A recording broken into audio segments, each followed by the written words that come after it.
Hey folks, welcome to another edition of Raging Levine's Commander Reviews for Ikoria, Lair of Behemoths, and Commander 2020. I'm doing reviews of every card that gets revealed for social, kind of casual Commander, about a 5 or 6, usually for my decks on the Command Zone scale. So we're looking to keep it chill, have some fun. I'm not reviewing these for competitive EDH or anything. I want to review all the cards that have been previewed since I last made a video. But before I do that, I need to make a correction. Let's start with Crystalline Giant from yesterday. Now, yesterday when I reviewed this card, I failed to notice that it said random on it. That means you're going to be rolling some sort of D10 to decide what kind of counter you get. You're not going to be able to just pick Hexproof first. That makes this card significantly worse. Of course, if you have some way to, I don't know, move counters off of it, it might become a factory for fun, but until we see something like that, and who knows if we will, this card seems like it might not be very good. So let's move on. Let's talk about Stormwild Capridor, a 1/3 flyer for 2 and a white. It's a bird goat, so I guess take from that what you will. It can be goat napped, so don't forget that. It's a flyer, and if non-combat damage would be dealt to Stormwild Capridor, prevent that damage. Put a +1/+1 counter on Stormwild Capridor for each 1 damage prevented this way. So notice that it doesn't say that it has to be from a source your opponent controls.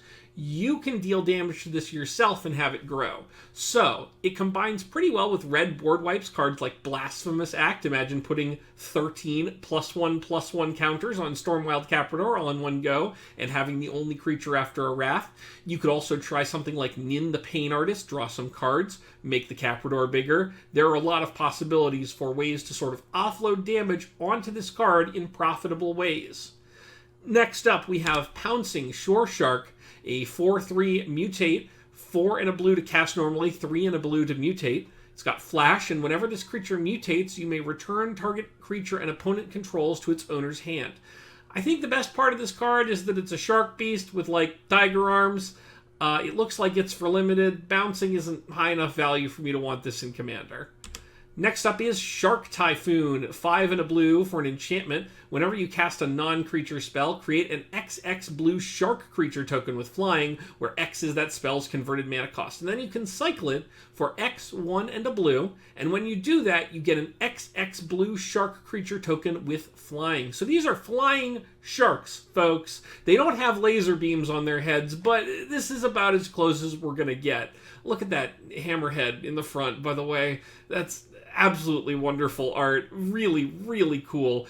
This obviously goes in any kind of spell slinger deck. It's very much reminiscent of metallurgic summonings. I guess the creatures are a lot cooler, though. I mean, this makes flying sharks. How can you not love that? And the cycling is still very powerful.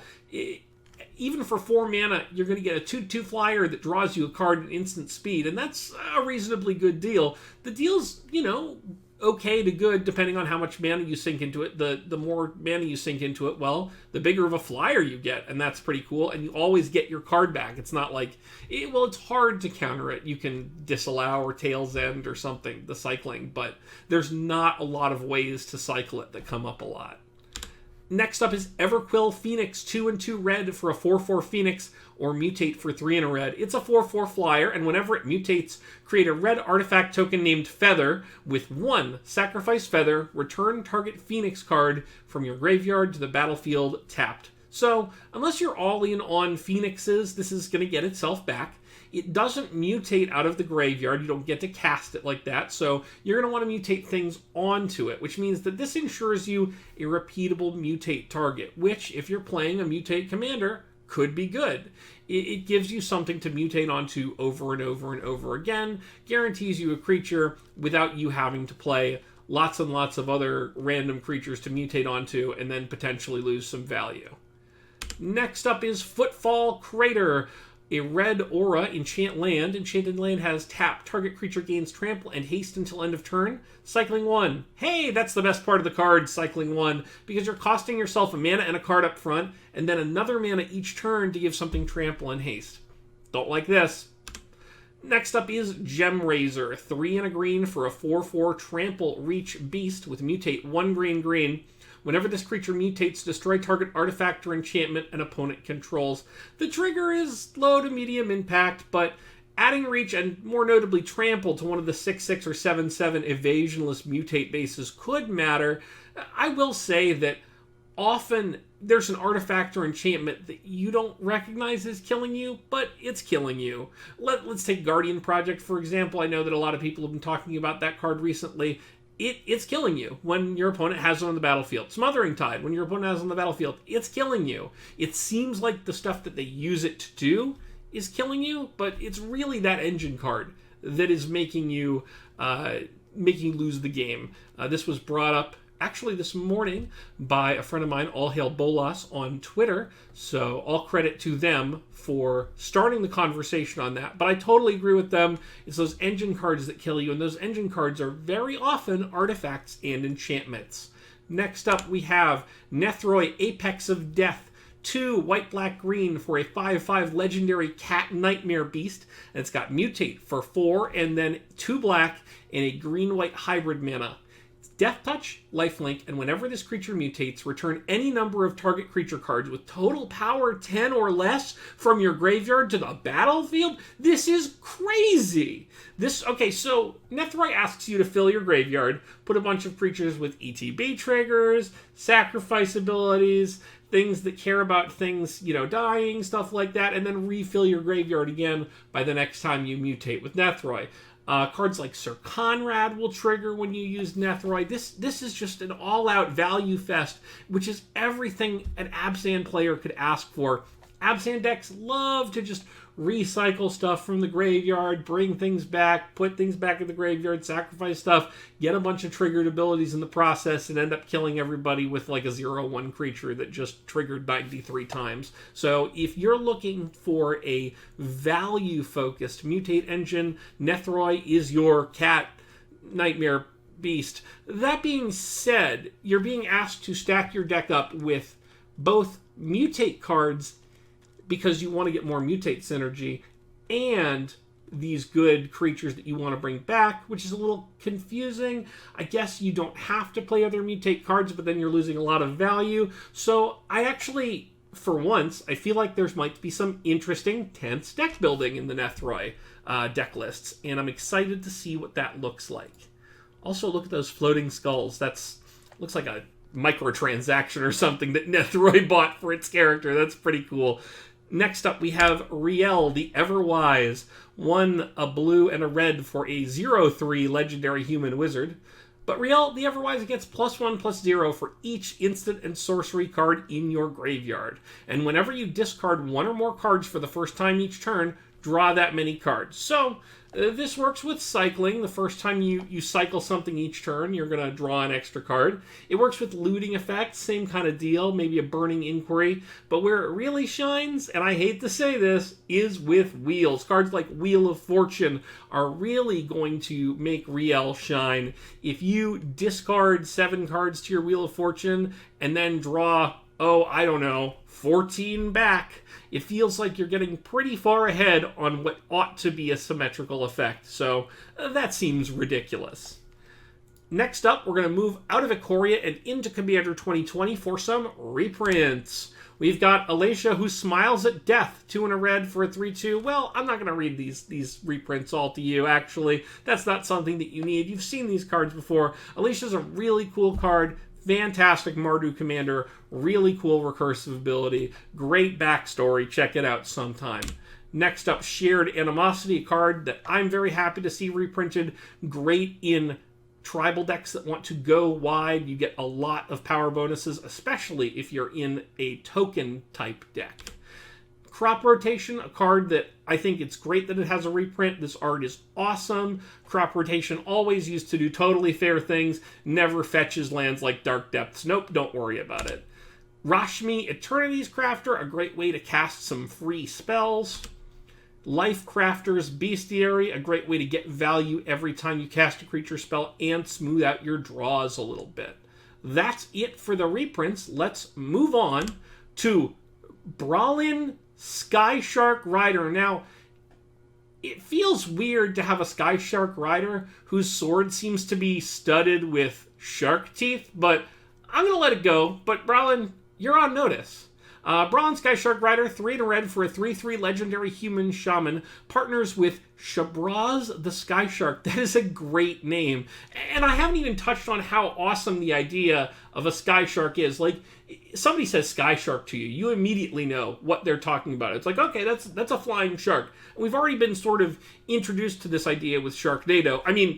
Shark Typhoon. Sorry, Shark Typhoon is the real name of that card. So we understand that sharks have flying in this world, but it's really cool to hear it called what it is. It's a simple and effective name. But let's get to the abilities. Whenever you discard a card, put a +1/+1 counter on Bralin Skyshark Rider, and it deals 1 damage to each opponent.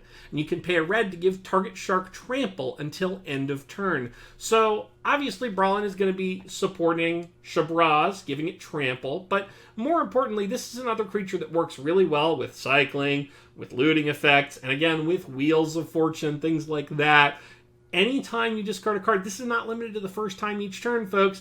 Anytime you discard a card, you get to dome everybody for 1 and make Bralin bigger. That's really cool. Let's see what the Skyshark does, though. Here's Shabraz, the Skyshark.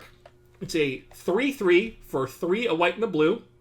It's a legendary shark bird, so that's interesting. This is actually a little different from the other sharks, the flying sharks we saw, because this is explicitly a shark bird.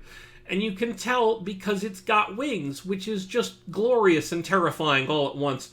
Partners with Bralin, as mentioned before. It's got flying. Whenever you draw a card, okay, so we're kind of on the inverse of this looting, cycling, wheels thing. Bralin gets one end of the deal, Shabraz gets the other end of the deal, everybody ends up happy. But whenever you draw a card, put a +1/+1 counter on Shabraz the Skyshark, and you gain 1 life. Okay, so whenever you cycle or loot or whatever, for each card you do that with, you're going to gain a life, your opponents will take a damage, and each of these creatures, and if they're your commanders, hey, sounds pretty good, are going to get bigger. And then you can pay a white or a blue to give target human flying till end of turn. Now, Bralin doesn't intrinsically have trample, but other than that, this is just a mirror of Bralin. It costs 1 more mana and it's multicolored, but so I guess that justifies adding the flying on. But still, so they work together. They're each other's opposites, but they synergize, which is cool in a flavor way. We have this human and this shark bird teaming up to do glorious battle and cast a lot of windfalls. I think this is going to be either a really fun deck or a really annoying deck to play against. Either way, it's going to be powerful. Definitely try it out. Next up, we have Calcian, the Plague, red, white, and black for a 2/2 legendary human assassin with vigilance and haste. Interesting. It gets +1/+1 for each experience counter you have. We were promised the return of experience counters, and here they are. Tap. Calcian deals 1 damage to target creature you don't control. When that creature dies this turn, you get an experience counter. Okay, so you can't farm experience off of your own party members. That's pretty well known, but thanks for reminding us. The vigilance means that you can attack and then ping later, but you don't get the benefit that same turn of the boost from the experience unless you're untapping it somehow before combat. You can untap this with a lot of cards. Something like Umbral Mantle would be good. You could give this Death Touch, a classic pinger trick, with something like Basilisk Collar.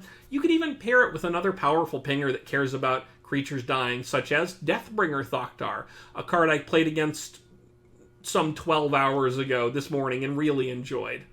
I think Calcian's really cool. I'm really looking forward to building around a legendary pinger. It's very cool. Next up, we have Tyam Luminous Enigma. 1, and then a white, a black, and a green for a 3/3 Nightmare Beast. Each other creature you control enters the battlefield with an additional vigilance counter on it. And then you can pay 3 and remove 3 counters from among creatures you control to put the top 3 cards of your library into your graveyard, and then return a permanent card with converted mana cost 3 or less from your graveyard to the battlefield. This card's kind of weird. It wants you to fill your graveyard. It requires a lot of counters. It needs help from other counter cards. I don't know. This seems like a lot of hard work for not a huge payoff. I'm not super excited about this. Maybe there's something I'm not seeing. I'm willing to grant the idea that either there's something I'm not seeing or there's a lot more cards being printed that are going to synergize with this and make it basically free to get all these counters such that this is powerful. But 3 mana and remove 3 counters, that just seems like a lot. You're going to be needing to... I guess you could put a lot of tokens on the battlefield, give them vigilance counters, and then remove them, but then you need the mana. It seems like a lot of work, and I don't feel like doing a lot of work for this effect. Let's move on to something I do want to do a lot of work for, which is Zexara the Exemplary. 1 and then a black, a green, and a blue for a 2/3 legendary Nightmare Hydra. Now, usually Hydras are like X spells, but we'll see a little further down the line why this is the way it is. It's got Death Touch, which is confusing, because its next ability is tap to add 2 mana of any one color. It's weird for a commander to be a mana creature, but let's keep going. Whenever you cast a spell with X in its mana cost, okay, I like this, create a 0/0 green Hydra creature token. Then put X +1/+1 creatures on it. Okay, I think this is really cool. It cares about X spells just like Unbound Flourishing from Modern Horizons. I will note, Zexara is in the exact colors of the best X spell ever printed. I'm talking, of course, about Villainous Wealth. The best X spell ever printed, maybe the best card ever printed, maybe, who knows? Who am I to say it's the best card ever printed and you should play it? I think it's really cool that you can cast a Villainous Wealth and also get an XX Hydra when you do that. And if you play a Hydra with X in its cost, why, you're going to get another Hydra alongside that. I like this. I like this card a lot. I'm going to play it. I'm going to play Villainous Wealth in the deck. That's really why I'm going to do it. Next up, getting out of the multicolor zone, we have Flawless Maneuver. 2 and a white instant. If you control a commander, you may cast this spell without paying its mana cost. So, this is a free spell. So, the alarms should be going off already. This spell is free. Here's what it does. Creatures you control gain indestructible until end of turn. Okay, so it's reactive. We're not, gaining huge forward motion by playing this card. We're stopping something bad from happening. And that makes me feel a little better about a free spell, but this is still really powerful. It protects your commander and your entire army of creatures from anything that might destroy it. And it's really good if you're going wide or if you're just trying to protect some expensive board investments, including a commander that might be difficult to recast. You can also just cast it, which we do with cards like this already. Cards like Unbreakable Formation already exist and already get played. So why not Flawless Maneuver? Why not get it for free sometimes if you're already doing it? This card seems really good. I'm going to play it. Then I'm going to Wrath the board. And then I'm going to attack somebody for lethal. Next up, Boneyard Micadrax. That's a mouthful. Look at all those mushrooms. It's 2 and a black for a star fungus. Boneyard Micadrax's power and toughness are each equal to the number of other creature cards in your graveyard. And then it has Scavenge for 4 and a black. So you can exile it from your graveyard and pay that to put +1/+1 counters equal to this card's power, which, by the way, is counted in the graveyard, onto target creature at sorcery speed. So this is great. It wants you, again, to put a lot of creatures in your graveyard. You can use it to give something like Skullbriar a ton of counters, or you can put counters on something after, well, more accurately, you can throw it at your opponents with Gerard Golgari Lichlord, deal some damage, scavenge it onto some other creature, and then throw that creature with Gerard Golgari Lichlord to deal a whole heck of a lot of damage to your opponents. This card is very cool for decks that are already filling the graveyard with creature and want to go big. Next up, we have Mind Bleacher. 4 black for a 5/5 flying nightmare. Mutate 4 and a black. Whenever this creature mutates, exile the top card of each opponent's library face down. You may look at and play those cards for as long as they remain exiled. Now, I'll note that you're not getting the ignore colored mana costs exemption of cards like Dire Fleet Daredevil. You don't get to do that. And that's what keeps this card from being really good for me. You're going to need to get the mana sources from other players by playing this, either from their mana rocks or your own mana rocks, or from playing their lands, because it does say play, so you can play the lands, but it is repeatable value. So if you're playing a 3-color mutate deck, and realistically your mutate deck is 3 colors, I think this is pretty cool. But you're going to lose value sometimes when you can't cast cards. Next up is Netherborne Altar. 1 and a black for an artifact. Tap and put a soul counter on Netherborne Altar to put your commander into your hand from the command zone. Then you lose 3 life for each soul counter on Netherborne Altar. Okay, so this basically makes the commander tax 3 life successively extra each time, every time you want to use it to bring your commander back. That's cool. I'd have to have a commander that I really wanted to cast over and over and over and over again, though. It would be pretty costly otherwise. I feel like it costs too much for most commanders. Maybe something you can't ordinarily play from the command zone, something like Phage the Untouchable could benefit, or just commanders that are inherently expensive could benefit from this. But this seems very narrow, very niche, but cool. Next up is Molten Echoes. 2 red for an enchantment. As Molten Echoes enters the battlefield, choose a creature type. Whenever a non-token creature of the chosen type enters the battlefield under your control, create a token that's a copy of that creature. That token gains haste. Exile it at the beginning of the next end step. So this is great in go-wide tribal decks. Anything that's trying to play a lot of creatures of the same type and just smash with them, especially if they have entered the battlefield triggers. I think this is yet another fantastic Slivers card, because obviously Slivers needed another card like this. I would really love to see it in an Elementals deck, because I think Risen Reef is ready for it. It's ready to go off. So dig out your Omnath Locus of the Royal deck and get ready to go wild with Molten Echoes. Toss your Flame Shadow Conjurings in there, etc., and you are good to go. Next up is Shiny Impetus. I can't help but laugh when I see this art. 2 and a red for an aura, enchant creature. Enchanted creature gets +2/+2 and is goaded. So it attacks every combat, but it can't attack you unless, of course, it has to. Whenever enchanted creature attacks, you create a treasure token. So that's cool. This is, as long as you have at least 2 opponents living, an upgraded version of a Vow, like the Vow cycle from an old Commander sets. If you compare it to Vow of Lightning, I think this card compares pretty favorably, unless your opponent is the only opponent left. Of course, you could just toss this on one of your own creatures, but I feel like you're liable to lose value there, because the creature is going to get blocked, and you want to reap the rewards of putting a creature into combat, sowing some discord at the table, getting the creature killed, and getting a bunch of treasures in the process. Next up is Curious Herd, 3 and a green, instant. Choose target opponent. You create X 3/3 green beast creature tokens, where X is the number of artifacts that player controls. So this is reminiscent of Dockside Extortionist, but it's not as powerful. It's kind of cool because there's a player who's really focused on artifacts. You can punish them instead of just by blowing up the artifacts. You can punish them by putting a bunch of 3/3s in play. If they have a lot and you have something like Warstorm Surge on the battlefield, you can do explosive amounts of damage to an opponent.